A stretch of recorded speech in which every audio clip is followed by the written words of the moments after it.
Коловозите на булеварите и магистралните улици кои се во надлежност на град Скопје се целосно расчистени, а на терен интензивно се работи на чистење на тротоарите и велосипедските патеки од наталожениот снег, за да им се овозможи полесно движење на граѓаните. Градските власти денеска соопштија дека екипите на зимската служба на градот Скопје продолжуваат со интензивните активности за расчистување на снегот по обилните врнежи.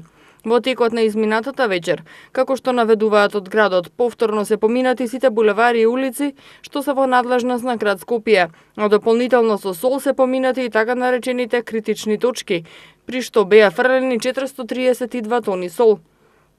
И изминатото деноноќи екипите на јавното предпријатие Комунална хигиена работеле на чистење на јавните површини и тротоари. Снегот го чистеле 60 вработени рачно и со механизација, мултикултиватори, трактори со специјални четки и ножеви за снег и патарки за расфрлување сол.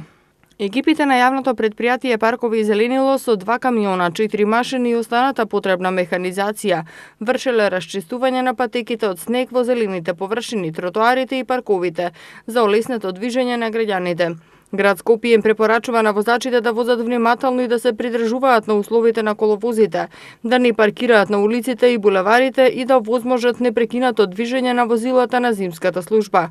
Во надлежност на град Скопје се булеварите и одредени градски улици, а преостанатите улици се во надлежност на општините и тие се задолжени за нивно чистење и одржување.